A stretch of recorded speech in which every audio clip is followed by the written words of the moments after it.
Olá, povo, olá, pova, tudo de bom? Essa é a nossa segunda aula remota. Tá? A gente vai tratar sobre o assunto hoje, tema história. Vamos falar sobre o Renascimento e lá no finalzinho vamos falar um pouquinho sobre o despotismo esclarecido. Esse conhecimento se encaixa aí no que a gente está estudando, tá? No que diz respeito ao iluminismo. Tá? E vamos tocar adiante então, vamos ver o que é o tal do Renascimento. Bom, gente, o Renascimento é uma coisa meia grandona, sabe? Então é um movimento que é cultural, político, econômico, filosófico. Ele aparece pela primeira vez na Itália e vai do século XIV até o século XVII. Tá? Então, a ideia de renascimento dá aquela coisa assim, olha, estava perdido, estava escondido e nós renascemos de novo, tá? Voltamos à vida. Estávamos mortos e voltamos à vida. Esse é o sentido do renascimento. Tá? Vamos ver como é que as coisas se encaixam aqui então. Então a gente começa com uma mudança no pensamento. Tá? O pensamento que a gente tinha no período medieval, no medievo, tá? Era todo ele voltado em cima da superstição, da crendice, da, de Deus, tá? Do sobrenatural. Tá? Então, se vocês se lembrarem do período medieval, vocês vão ver que a igreja dizia que a sociedade era daquele jeito, uns cabia trabalhar, a outros cabia rezar por todos e a outros cabia proteger a todos. Tá? Então, e tudo isso era ordenado por Deus. Então, Deus era a explicação para tudo. Tá? Com o Renascimento, tá? O Iluminismo, esse pensamento supersticioso dá lugar à razão. Tá? Então, é a partir do Renascimento que a gente coloca, sabe, a superação, a razão passa a ser acima da superstição. Tá? É o mundo que a gente conhece hoje, né, gente? Tá? O mundo da razão. Então, olha só, como é que começa esse pensamento. Durante o medievo, a igreja dizia que o homem era incapaz de aprender qualquer coisa, ou seja, nós humanos não podíamos aprender nada. Tudo que o homem sabia via de uma inspiração divina, ou seja, era o Todo-Poderoso, era Deus que dizia no ouvido do homem, olha, faça isso, faça aquilo. Então, o homem não aprendia, era Deus que inspirava o homem. Tá? Então, o homem era incapaz de aprender. Com o Renascimento, surge então o chamado cientificismo, tá? E o experimentalismo. Quer dizer, então, a partir, sabe, dessas ideias do Renascimento, tá? O homem disse, não, a gente pode aprender. E a ideia, sabe, o caminho para aprender, o método científico é fazer experiências. Eu acho alguma coisa, então vou fazer uma experiência que prove isso que eu acho. Tá? Então é a experiência, a partir da experiência, o homem observando a natureza, tá? O homem consegue aprender, consegue decifrar, consegue compreender a natureza. Tá? Então o homem tem uma ação ativa no seu aprendizado. Ao contrário do que a igreja dizia antes, que o homem era incapaz de aprender e quem ensinava, quem inspirava, quem dizia tudo no ouvido do homem era Deus. Tá? Então essa é uma mudança bem substancial do pensamento. Segunda mudança de pensamento é o chamado antropocentrismo. Olha que nome bonito esse aqui. Tá? Antropocentrismo significa dizer que o homem passa a ser a medida de todas as coisas. Durante a ideia medieval, Deus era a medida de todas as coisas. Tá? A função do homem era adorar a Deus, tá? E Deus provia tudo que o homem necessitava. Deus inspirava o conhecimento, Deus provinha o alimento. Tá? Então a função do homem era adorar a Deus, Deus estava acima de tudo e de todos. Tá? E com o Renascimento há uma inversão nesse pensamento. Tá? O pensamento muda e agora passa a ser o homem, tá? A medida de todas as coisas. Então o homem é o centro de tudo. O homem aprende por si só, o homem, a partir do seu esforço, tem o seu destino na mão. Tá? O destino do homem não é mais predestinado. Tá? O homem pode interferir, pode alterar o seu destino. Tá? Isso, durante a Idade Média, era inconcebível. Tá?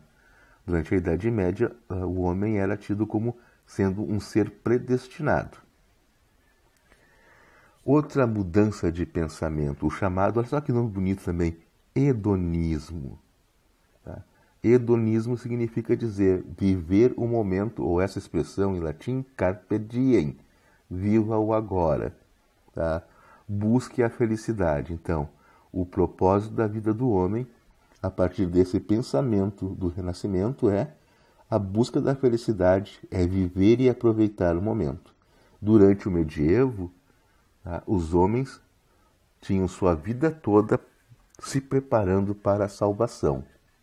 Então, a função do homem no pensamento medieval era adorar a Deus para conseguir saber, depois de morto, a redenção e a vida eterna. No pensamento do Renascimento, isso muda, muda para viver o momento, aproveitar o momento, buscar a felicidade, esse passa a ser o propósito da vida, a busca da felicidade, e não mais como era antes, a busca da salvação. Essa é uma mudança importante no pensamento. Uma outra mudança também. As pessoas, durante o período medieval, viviam nos feudos, cada um lá cumprindo sua função. Se você era um servo, tinha a função de sustentar, cuidar da terra, prover alimentos. Durante boa parte, final da Idade Medieval, começam a ressurgir as cidades. Então acontece assim, além do renascimento cultural, acontece também um chamado renascimento urbano. As pessoas voltam a viver em cidades. Vocês não esqueçam, que no tempo do Império Romano, a cidade também era o centro de tudo. Né? A cidade, nesse primeiro momento do Renascimento, ainda não é o centro da vida, mas começa, a florescer, começa a renascer, e os centros urbanos começam a ganhar importância. Vamos falar agora aqui, gente, naquilo que a gente consegue perceber, tá? De mudanças, durante o chamado Renascimento. Então, antes de a gente ver o novo, vamos ver o velho, vamos ver assim, como é que era a arte durante o período medieval. Qual é a característica da arte? Então, primeira coisa, vocês vejam aqui, as pessoas estão todas elas empilhadas aqui, tá os sujeitos desenhados um do ladinho do outro. Então, isso a gente diz assim que é uma ausência de perspectiva, ou seja, aqui, o artista medieval, ele não tinha noção de perspectiva, que seria a profundidade dos objetos. Nas próximas imagens já do Renascimento, vocês vão ver que isso é aperfeiçoado. Tá? Então, essa é a primeira noção aqui. Então, a ausência de perspectiva é uma característica da chamada arte medieval. Uma outra característica bem interessante também é o chamado dimorfismo. Olha só aqui, a gente tem a santa no meio de todos, e a santa é muito, muito, muito, muito maior que qualquer um dos objetos que está na volta. Tá? Então, qualquer uma das pessoas aqui é muito menor que a santa. Tá? E a ideia do artista com esse dimorfismo, ou seja, que formas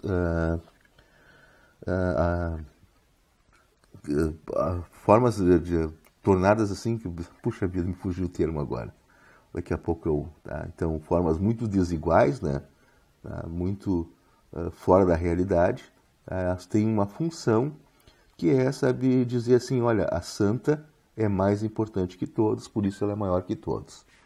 E uma outra característica também, durante o período medieval, o grosso dos temas era temas religiosos. Então, via de regra, se retratava, temas religiosos, a vida dos santos ou santos.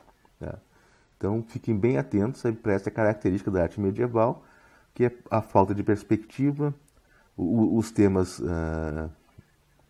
religiosos e os dimorfismos.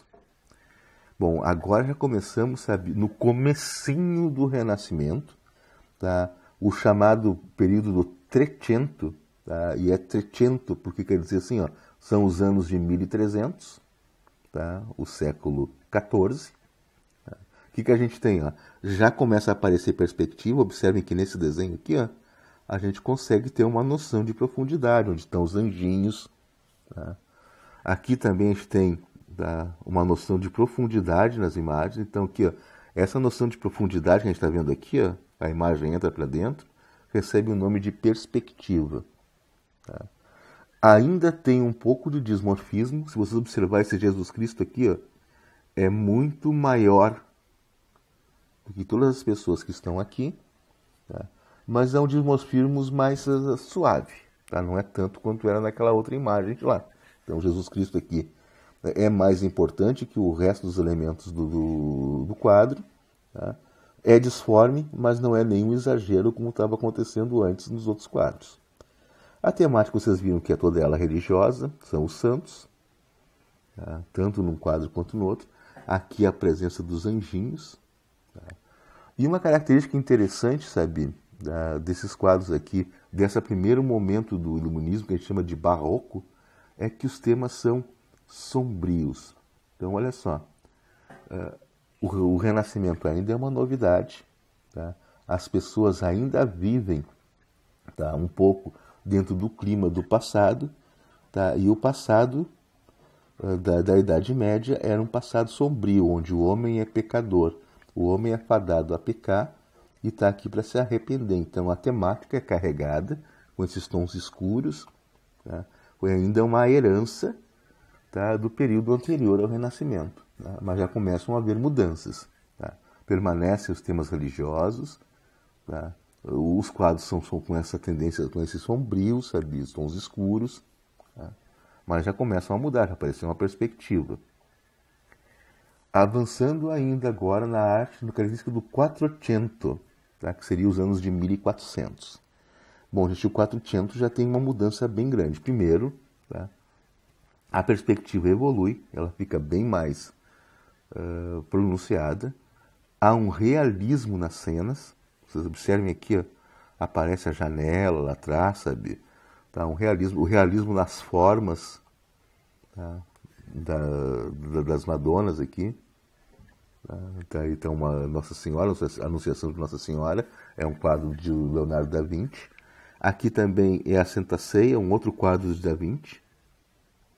Tá? Então vocês observem aqui, ó, tá, já é mais claro os fundos, ó, tá? Tá mais iluminado. Aqui, ó, a presença lá atrás na janela, sabe, da natureza, tá, representada com fidelidade. Mesma coisa aqui a cena, sabe, o Jesus Cristo está um tamanho, está na proporção correta, acompanha os outros. Ele não está disforme, tá? A morfologia está correta. Tá? Essa é uma característica, então, dos quadros do Quattrocento, tá? Dos anos de 1400. Começa a aparecer agora também os chamados temas profanos. Tá? Então, olha só, os temas começam a ser coisas do cotidiano que não tem mais relação com a religião. Esse aqui é o Nascimento de Vênus, de Botticelli.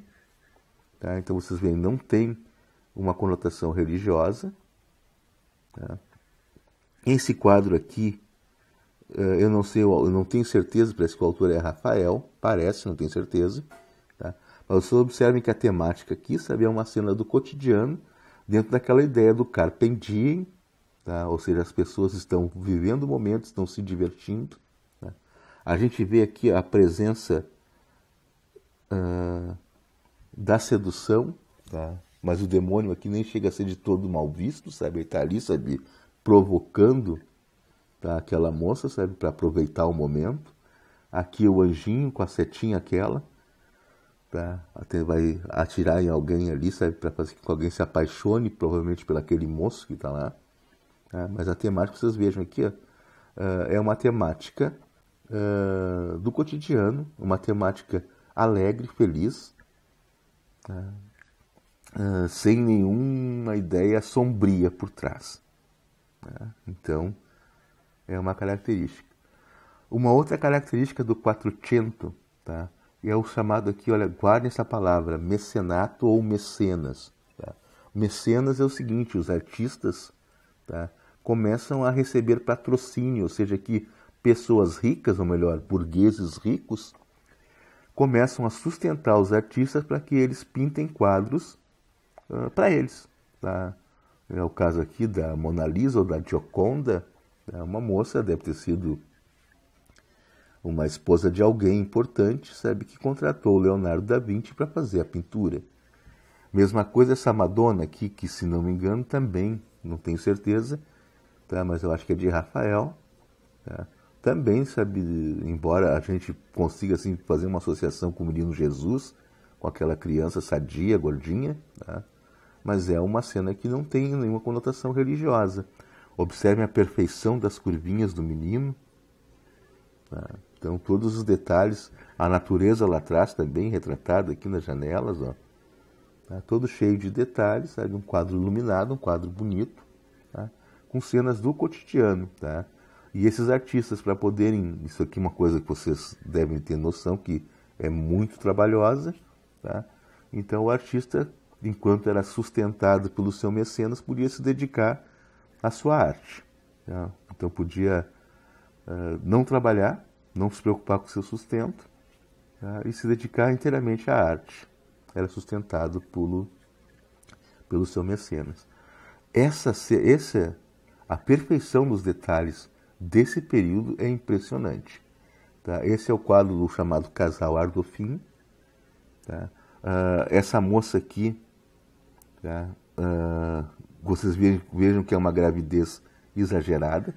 Tá? É bem provável que, inclusive, que ela nem esteja grávida. Então, isso aqui, esse casal, certamente o moço ali, sabe, pagou o artista para desenhar o quadro. E vocês observem aqui, ó, a perfeição em detalhes. Está o quadro muito bem pintado e aqui atrás tem um espelho, né? E aqui está uma ampliação desse espelho. Vocês observam que o artista se deu ao trabalho, tá, de pintar na sua obra o reflexo do casal. Aqui eles estão naturalmente de costas, né? Tá? Porque se estão de frente para o pintor, estão de costas para o espelho. Tá? Ele não só pintou o casal de costas, como pintou a si mesmo, tá, executando a pintura. Então vocês vejam assim, ó, a obra foi feita assim até os seus mínimos detalhes. Tá? Então essa perfeição de detalhes, essa profusão de detalhes é uma das características do Quattrocento e do Cinquecento, tá? Que é um momento assim onde o Renascimento já está maduro, sabe? Já tem mais de 200 anos de movimento renascentista, tá? E os artistas e toda a temática já está madura. Aqui é o de Michelangelo, tá? Já nós entramos no Cinquecento, ou seja, nos anos de 1500. Essa obra aqui está no teto da Capela Sistina, tá? É o surgimento do homem. Tá? Então aqui a idealização de Deus, conforme o artista Michelangelo pensava Deus, dando vida a Adão, tá? Tocando o dedo ali, ao invés de soprar no nariz do Adão, como conta a narração bíblica, o Michelangelo resolveu dar uma inovada, tá? Fazendo que Deus tocasse o dedo do homem e assim desse vida ao homem. Tá? É um quadro lindíssimo, vocês vejam aqui a perfeição da musculatura do braço do Adão, sabe? O artista que teve a preocupação em desenhar a musculatura, tá? Tudo assim nos seus mínimos detalhes. E uma outra obra extremamente bonita, também de Michelangelo, tá? Michelangelo era pintor, escultor, é a Pietà, essa obra de Cristo morto.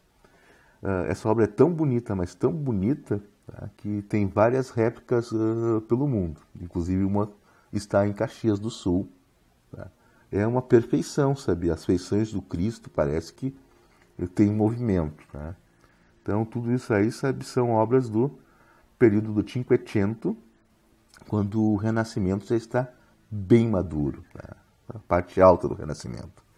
Outras obras do Cinquecento, tá? Também essa aqui já com temática profana, ou seja, não são temas religiosos, a Escola de Atenas. Observem assim a perfeição das imagens. Observem um outro efeito que também surge no Cinquecento, que seriam as sombras, olhem. As imagens, tá? O artista se preocupou em chamar atenção para as sombras da imagem. Aqui tem outra sombrinha também, ó. Além da perfeição dos detalhes da natureza e tudo mais, o artista se dá ao trabalho, sabe? A preocupação, sabe, em pintar a cena nos seus mínimos detalhes, tá?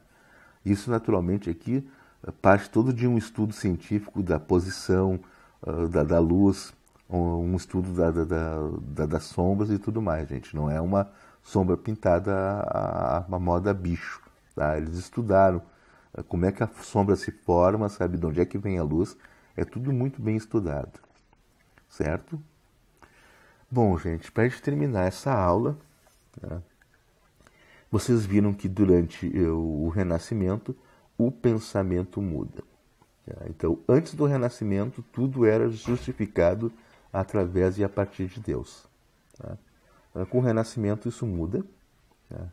E se muda o pensamento, a política necessariamente tem que acompanhar as mudanças. Tá? Então a gente tem o chamado despotismo esclarecido, onde os reis passam a governar sob uma nova lógica. Tá? Não é mais aquela lógica antiga, onde o rei governa porque Deus assim determinou, sabe, por orientação divina, destinação divina. Tá? Então agora o poder do rei, tá? Com o pensamento político moderno, esse poder não vem de Deus, mas vem do povo. Tá? Então o povo que entrega o poder ao rei. Tá? E se o povo entrega o poder para o rei, a função do rei é bem governar em benefício de todos. Então essa safra de reis que surgem, chamados déspotas esclarecidos, são reis que estão voltados para o seu povo. Tá? Não mais voltados para o nascimento da pátria.